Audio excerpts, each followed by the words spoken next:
রাসূল যা নিয়ে এসেছেন তা পালন করতেই হবে। মা আতাকুমুর রাসূলু ফাখুযুহু ওয়া মা নাহা আনকুম ফান্তাহু। আল্লাহ তাআলা রাসূলকে আল্লাহ তাআলা পাঠায় বলেছেন, আমার রাসূল যা নিয়ে এসেছেন তা তোমরা মজবুত করে ধরো, আর রাসূল আয়েশা যে যে জিনিসগুলো নিষেধ করেছেন তা তোমরা ছেড়ে দাও। আল্লাহ রাসূল দুনিয়াতে আগমন করাটাই অস্বাভাবিক অবস্থা। আল্লাহ তাআলা রাসূলের আগমনের দিন আল্লাহ তাআলা যখন নবীকে পাঠান, নবীকে জমিনে আনার জন্য আল্লাহ তাআলা চারজন দায়া আল্লাহ তাআলা কুদরতিভাবে পাঠায় দিয়েছেন। পৃথিবীর কোনো মানুষের জন্য এরকম দায়া আল্লাহ তাআলা পাঠান নাই। মা হাওয়া আলাইহিস সালাতু ওয়াস সালাম, হযরতে মরিয়ম আলাইহিস সালাতু ওয়াস সালাম, হযরতে আসিয়া বিবি আসিয়া, হযরতে মুসা আলাইহিস সালাতু ওয়াস সালামের বোন কুলসুম, এই চারজন নবীজির আগমনের দিনে শবে সাদিকের আগেই নবীজির ঘরে এসে হাজির হয়েছেন। সুবহানাল্লাহ।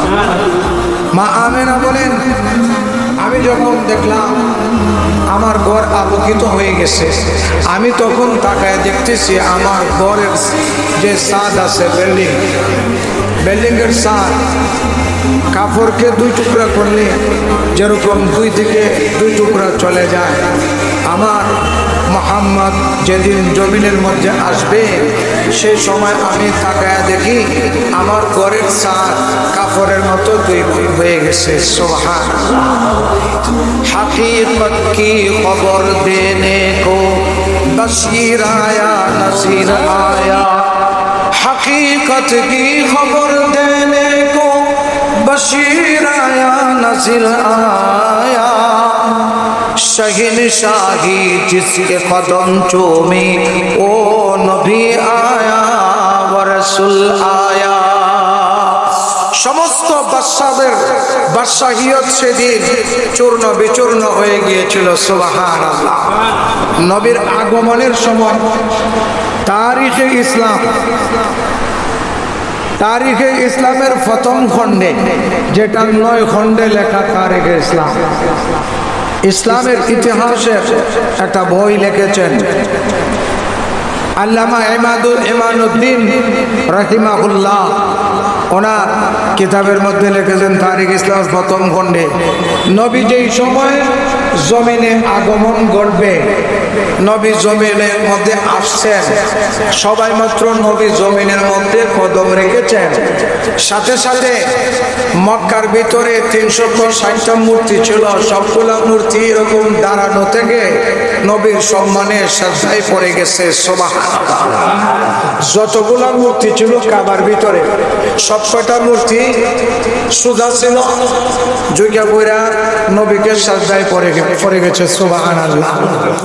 সেই মূর্তিগুলা বলতেছে, হে জগতের মানুষ, আমাদেরকে ধ্বংস করার জন্য আল্লাহ তাআলার প্রেরিত হাকিকতে নবী এখন এসে গেছে, আর তোমরা আমার পূজা করিও না, এখন থেকে তোমরা নবীর কথা মাইনা চলো। সুবহানাল্লাহ। সত্যের সংবাদ দেওয়ার জন্য, ডর দেখানোর জন্য জাহান্নাম থেকে আর জান্নাতের সুসংবাদ দেনেওয়ালা এখন জমিনে আগমন ঘটেছে।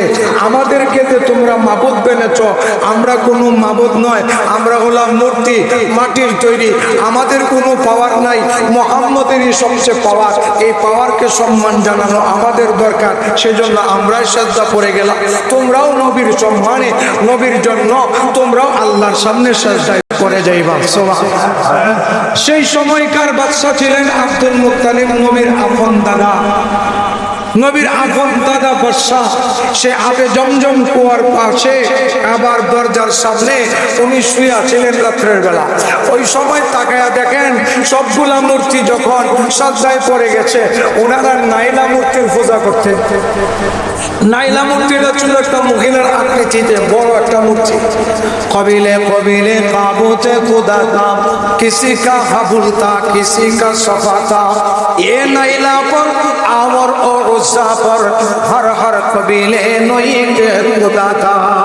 প্রত্যেকেরই নতুন নতুন মূর্তি ছিল, নতুন নতুন মূর্তি তারা পূজা করতো। 360টা মূর্তির 360 জনে এইগুলা সম্মান করে ঘরের ভিতরে স্থাপন করছে। এক একজন এক এক মাবুদের দিকে পূজা করে।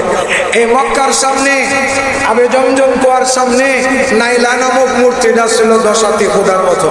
এটা যখন কোরআন দিয়া আব্দুল মুত্তালিবের সামনে পড়ে গেছে সাজদায়, তখন আব্দুল মুত্তালিব ফাল মেরে উঠছে, ওইটা মূর্তিরে দিয়ে ফলাইছে, তাড়াতাড়ি মূর্তিরে ধরে মাবুদ মাবুদ কইয়া আবার জায়গার মতো সোজা করে দিছে। আবার যখন সোজা করে রেখে একটু সরে গেছে, আবার মূর্তি নিজ বাড়ি পড়ে গেছে। সুবহানাল্লাহ।